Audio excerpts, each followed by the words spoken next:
Speech off.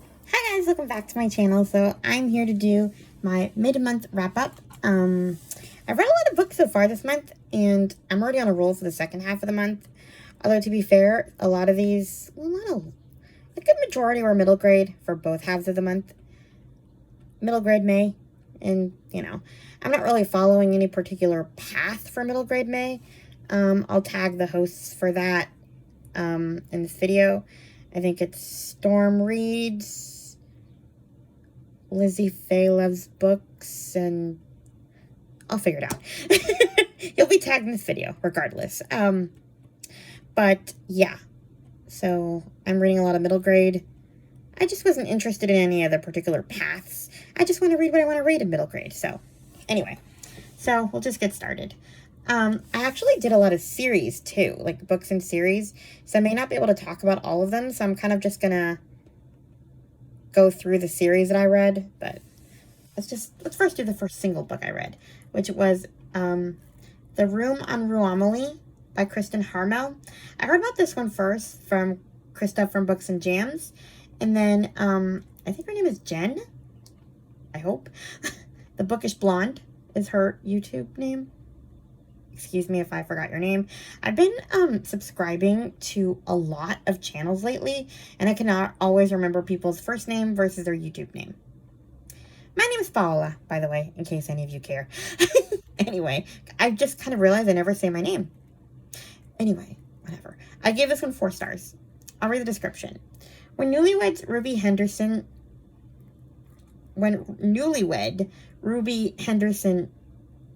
Benoit arrives in Paris in 1939 with her French husband Marcel, she imagines strolling arm in arm along the grand boulevards, awash in the golden afternoon light. But war is looming on the horizon, and as France falls to the Nazis, her marriage begins to splinter too. Charlotte Dacker is 11 when the Germans roll into the French capital, their sinister swastika flags snapping in the breeze. After the Jewish restrictions take effect and Jews are ordered to wear the yellow star, Charlotte can't imagine things getting much worse. But then the mass deportations begin, and her life is ripped forever apart. Thomas Clark joins the British Royal Air Force to protect his country, but when his beloved mother dies in a German bombing during the waning days of the Blitz, he wonders if he's really making a difference. Then he finds himself in Paris, in the shadow of the Eiffel Tower, and he discovers a new reason to keep fighting, an unexpected road home. When fates bring them together, Ruby, Charlotte, and Thomas must summon the courage to defy the Nazis and to open their own broken hearts as they fight to survive. Okay, so I enjoyed this book, but not enough to give it 5 stars. I gave it 4, although I think 4 is being a little generous. I love Kristen Harmel, but this one was just not at her best. As you can kind of tell, the love story is Charlotte, or is supposed to be Charlotte and, what's his name? I already forgot his name. See, that's how insignificant this guy is. Thomas. Like, that's the huge deal. Charlotte and Thomas. But it was so insta-love. He, appears out of nowhere, and they just, she rescues him, essentially. She's helping to rescue fallen soldiers or whatever.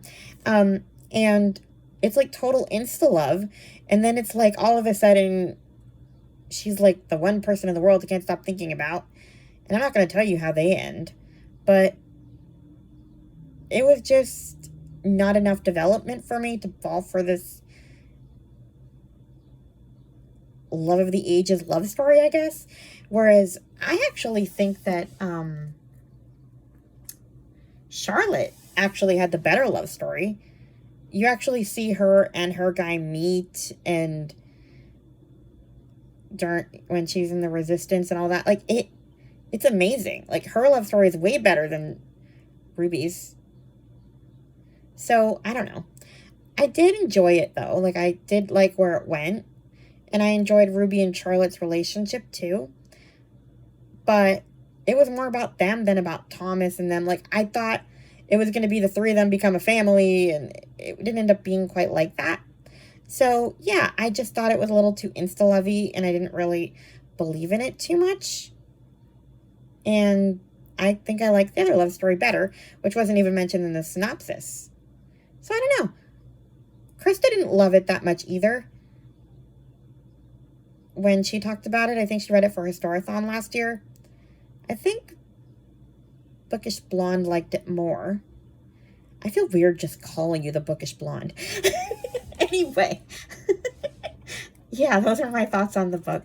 Then I read a few Boxcar Children books. Each audiobook that you borrow from Hoopla has 3. So this is volume 3, so it was books 7, 8, and 9. Woodshed Mystery, The Lighthouse Mystery, and Mountaintop Mystery. These were more fun than the ones I read last month, because the ones I read last month I'd already read, so it was kind of boring to reread them. But these ones I'd never read because they'd never been on audio. I take it back. I did read The Lighthouse Mystery before because it was in like an audio collection that I had as a kid, that I took out of the library as a kid. For some reason, it had books 4, 5, and then 8 in it. It was weird. But whatever. It was still a good read. But yeah, I never read 6 and 7, so it was kind of fun to see these gaps in the story filled for me. Because you go from book 5, where you're hearing about Aunt Jane and her ranch, and then all of a sudden you go to book 8 and Aunt Jane's married. Who's Andy? Anyway, in this one, in the Woodshed Mystery, we find out who Andy is and their tragic love story that ends happily ever after. But yeah, Aunt Jane wants to move to this farm that's near the Aldens, and they set it up, but it's a whole thing. It was fun. I give it 4 stars. And then The Lighthouse Mystery is book 8, which I had already read before. But that one was actually really fun to read. They leave after Aunt Jane gets married. See, that's where the gap is filled in, because we find out who she's marrying in book 7. Whatever. But she gets married, and they're driving home, and they spot this lighthouse, and all of a sudden they have to live in this lighthouse for a couple of weeks. Like, they're dying to set up housekeeping in this lighthouse, and there's a whole mystery about this kid and his science experiments. It's really fun. I remember loving that book as a kid, and I loved it just as much now. So that was nice that it held up for me. And then Mountaintop Mystery. This is Boxcar Children Mystery number 9. I also love this one. This one was a first read for me. I think volume 4 is going to have books that I already read, but that's okay. Anyway, this one, they go mountain climbing, and there's like a whole landslide, and they get trapped on the top of the mountain. It's interesting because I know that Gertrude Chandler Warner, the author of these books, dies at some point. I think after like book 15, 16 or something. And then people just keep going. They're literally still writing these books to this day. I thought that they ended at some point in the early 2000s. No, they're still doing them. So my goal to finish all of them could potentially never happen because they're still being written. Whatever. But my point is that I read some of the later books, and there's no particular order, so I always thought there was no particular order to them. But if you read her early books, she does go in a certain order in the kids' age. And, like, events happen in a certain order. So I guess once she dies, that's when it doesn't matter anymore. But yeah, these particular books go in a certain order where the kids age and where things happen in a certain way. So this one takes place, I guess, the following summer. Mountaintop Mystery, and it's a whole mystery there with Native American treasure. It's a whole thing. And like I said, they get trapped on the mountaintop, which that's the other thing I noticed with these books. They're all like survival stories. Once you get into the books that she didn't write herself, they're just mysteries in the neighborhood and stuff like that. Some of the ones I've read. Or where they go on vacation to just random places. But all of these, from what I understand, are like survival stories. So I think whoever took over after she died, like, deviated from that. It's interesting. Anyway. I need water. Okay. Then I read an Amish series. I'm going to talk about these in order, even, like, all together, even though I didn't read them in that order. Or, you know, I read some books in between, but I'm just going to lump them together. It's the Redemption... What? Redemption Amish Family series or something? Anyway. The first one, Redemption's Amish Family series. So the first one is The Nanny's Amish Family. I've been wanting to read these during Amish in April, but I didn't get to them. Braille Institute had them. Honestly, I wanted to read them for this book and then the very last book in the series. I wasn't really that interested in the rest of them, but I felt like I had to read them in some kind of order or I wouldn't understand the story.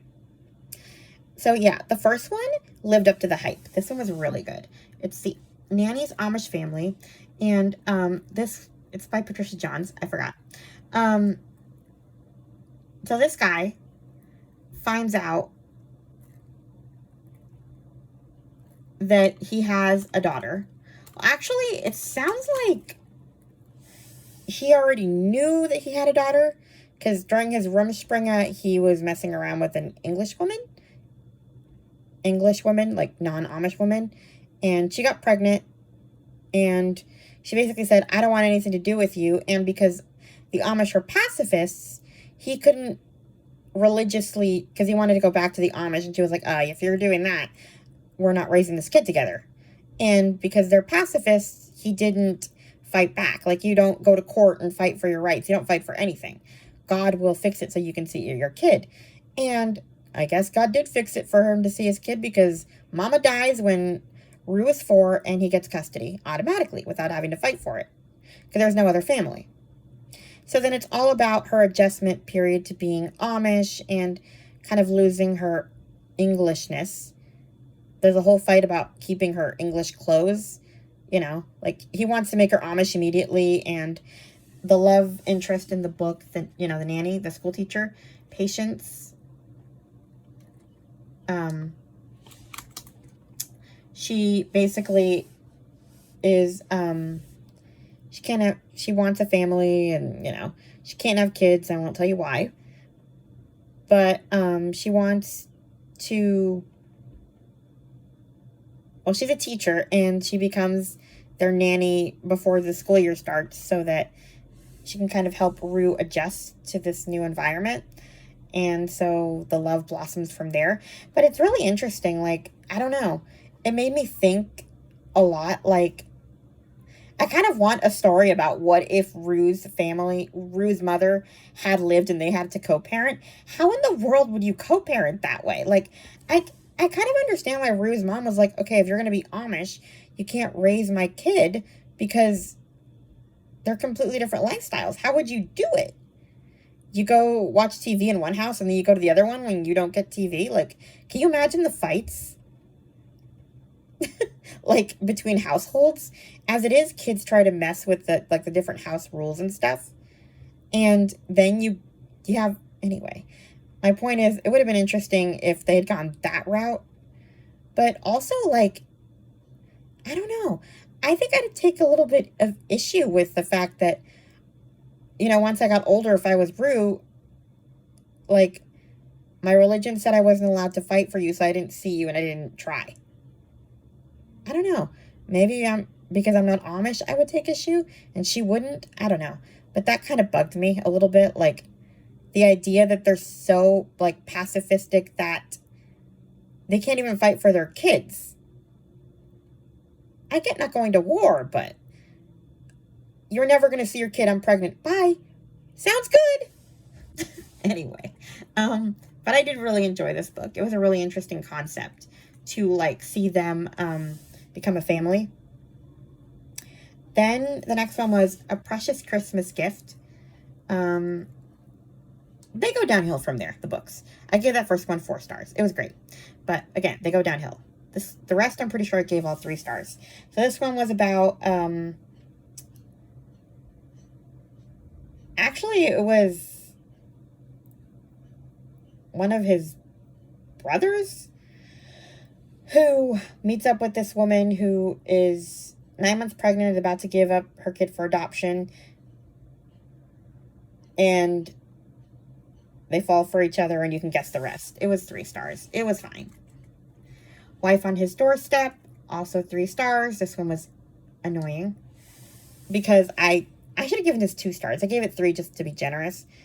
But there was more with Rue and Patience in them, so that's what bumped it up to 3, because we kind of got an update in books 2 and 3 on them, but I didn't really like them.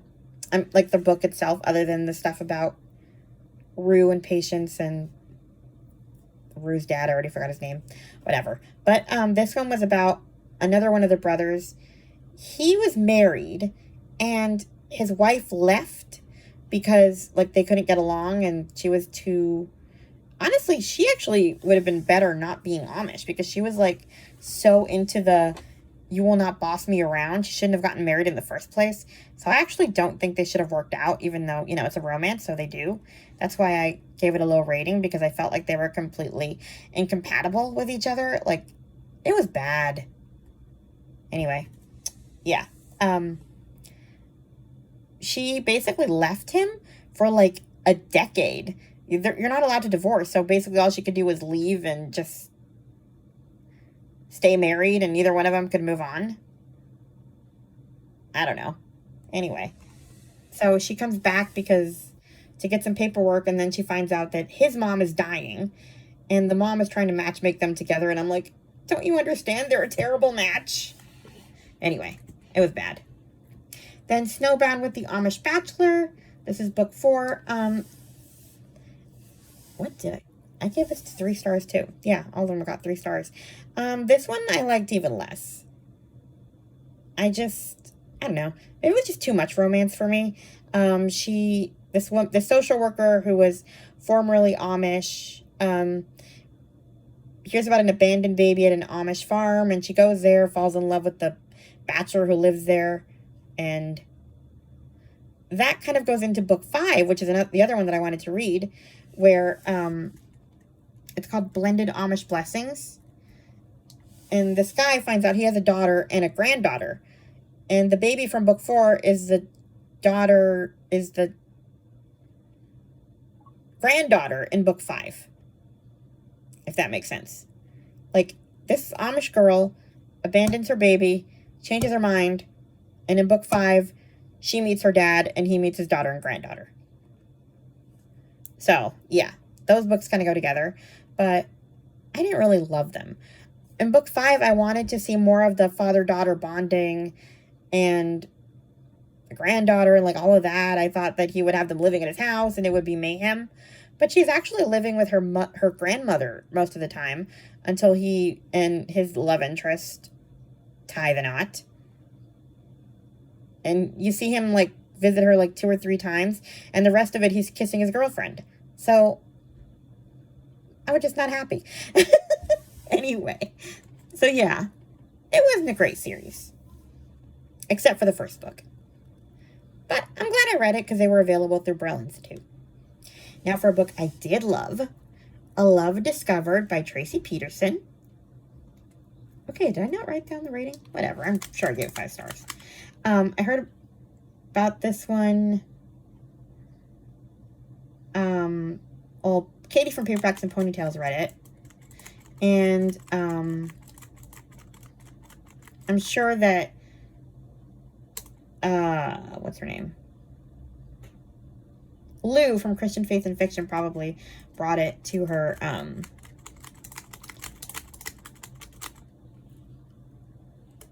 channel when she was talking about new books. So this one was about this woman who, her father and stepmother are both dead, and she has a little sister, and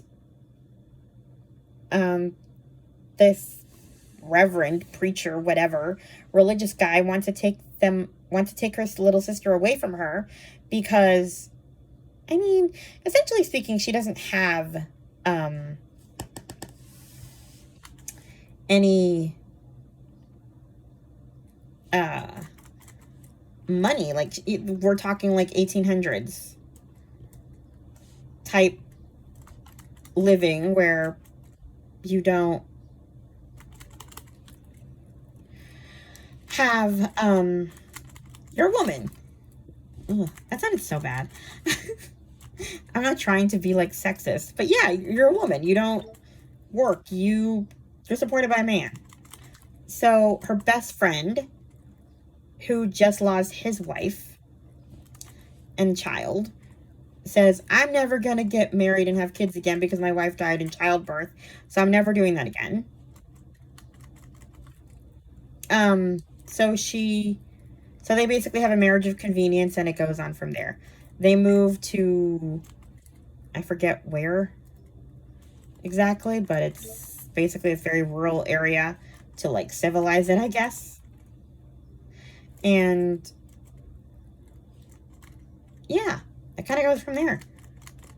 I liked it a lot because, like, marriages of convenience, it's not all hatred, I guess. Like, it's not a love-hate relationship type thing, which I loved. I kind of like them being friends and getting to know each other that way. So, I enjoyed it a lot. I gave it 5 stars. So, yeah. Anyway, so there's that one. Okay. I lost my spot. I was trying to find out more information about the book because I had it written. Okay, then I went back to Cedar Cove series by Debbie Maycomer. 74 Seaside Avenue, I gave 3 stars. And I also gave 8 Sandpiper Lane 3 stars. Can't really talk about those too much. There is a cancer scare in a couple of them, which was interesting and sad. It's hard to talk about these because a lot of the stories kind of bleed into each other in each book. So you really have to read them in order to get the story, because you get everybody else's story continuing in each book. So it's really hard to kind of talk about what each one's about. I mean, there is like a main person in each story. Like in book 8, like the big mystery was, how did you get these jewels that went missing when you as the Reverend say you didn't steal them? It was a whole thing. But there were other side stories too, so anyway. Then I read I think it's book 3? Yeah, book 3 in the Kate Burkholder series. It's called Breaking Silence. I gave it some 5 stars. Basically, they're trying to figure out the mystery of this Amish couple, and I think the brother of the Amish couple. They all, like, died in, like, this pit of carbon monoxide poisoning, and is it murder? Who did it? You know, that kind of thing. And yikes, it gives you some twists and turns that you wouldn't expect. So, yeah, it's wild. And you kind of see more of Kate's love story with her man develop. I'm more interested in seeing how it kind of goes with their family. But the really interesting part was that the only people to take these kids from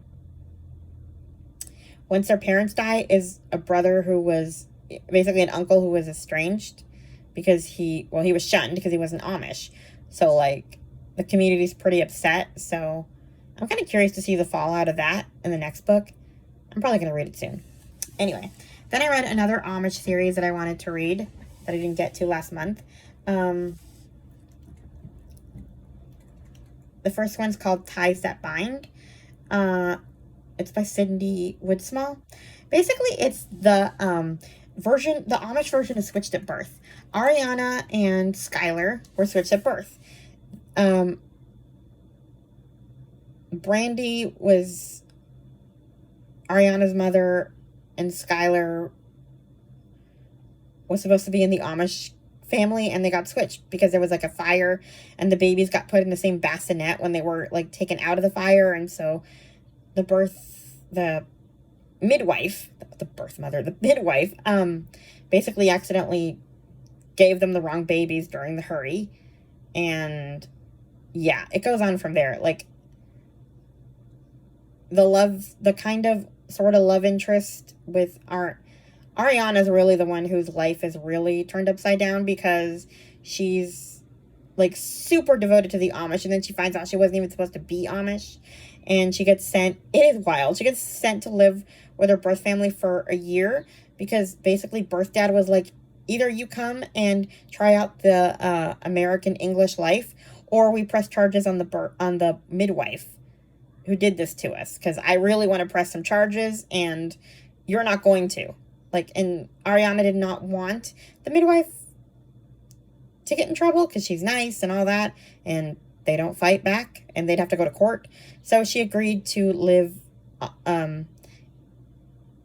under their roof. And so basically she got to live in a divorced family. Brandy and the dad are divorced and they're married to other people. So she basically gets to see, like, what it's like to live in an American dysfunctional, fighting like cats and dogs divorced family. It is pretty wild. That was really the most interesting part. I mean, Skylar actually having to go live with the Amish family was also interesting, but not as interesting as Ariana, like, completely floundering in the dysfunction that is American lives.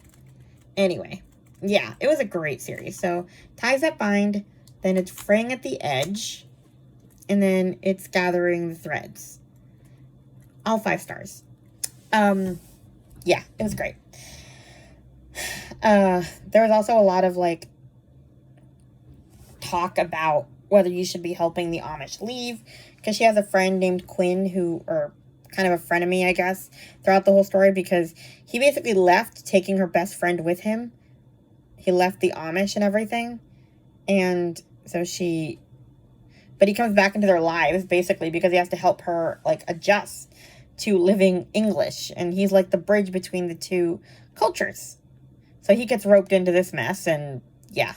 Anyway, it's a whole lot of untangling religious doctrine. Kind of wild. Anyway, then I read book 3 in the Timeless series, For a Lifetime by Gabrielle Meyer.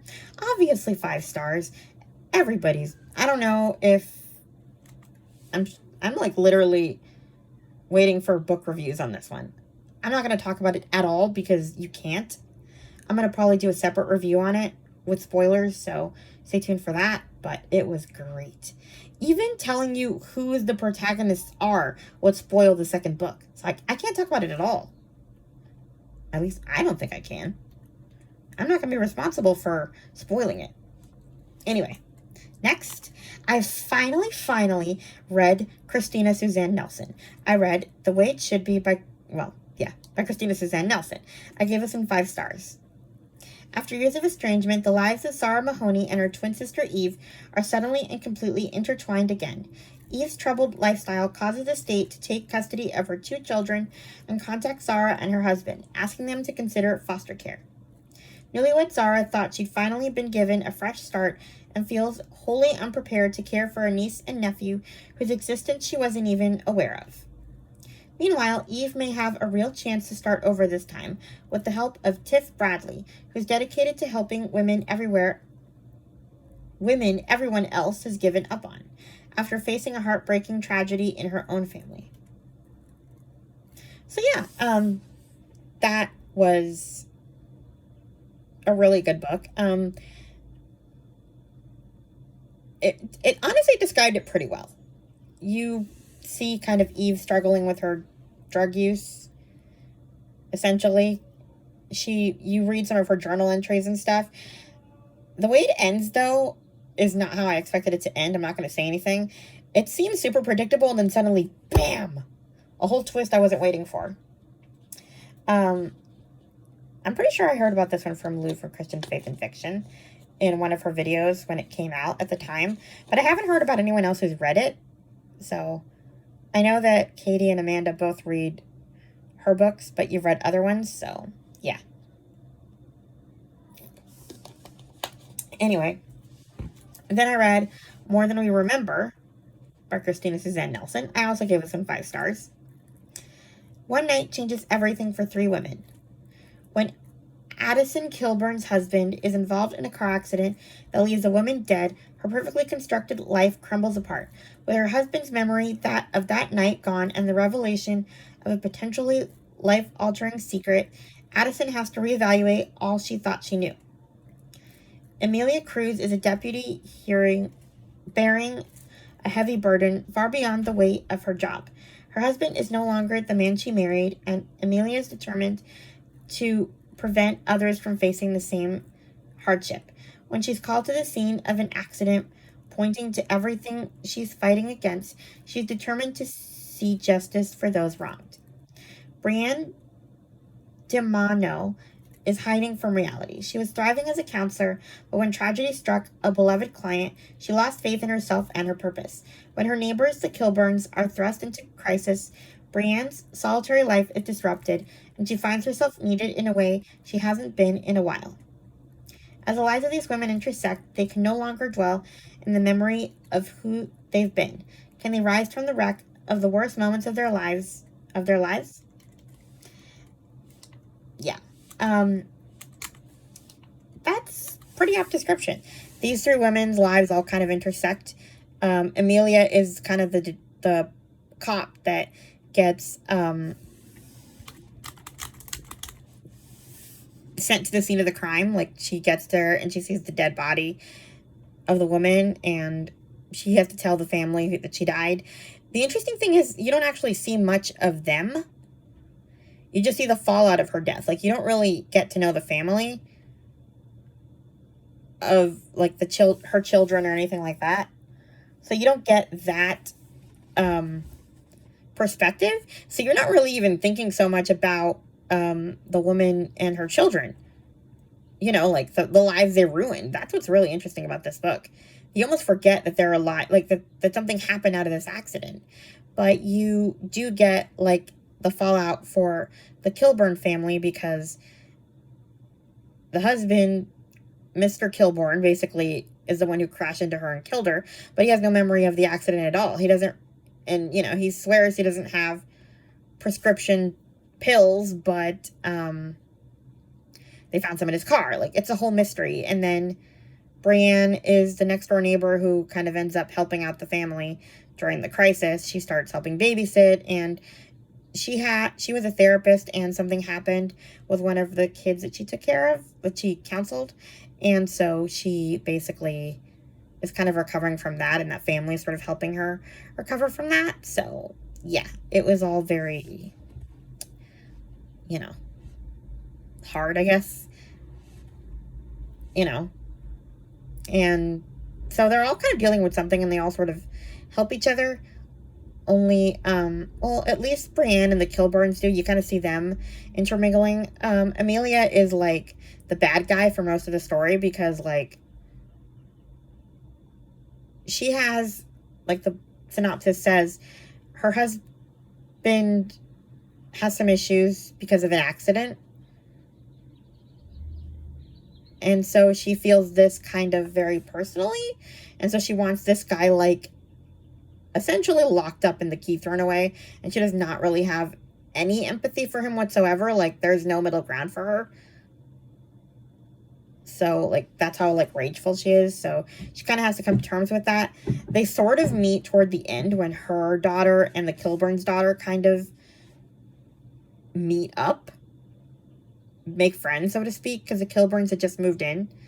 And then there's a drama with the Mr. Kilburn's mother that kind of comes into it. It's pretty wild. But, yeah. I've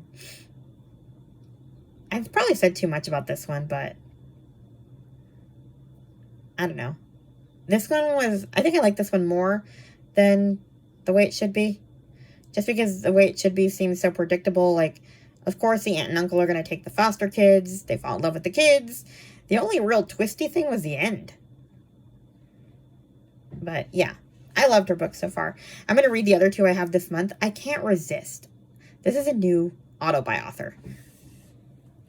I know I should probably pace myself, but what can I say? Anyway. That's all I have. So, yeah. Like I said, I'm already on a roll for the next month, for the next half of the month. So, I'm sure my next wrap-up will be just as long, probably longer. Please like, comment, and subscribe, and I'll talk to you guys in my next video.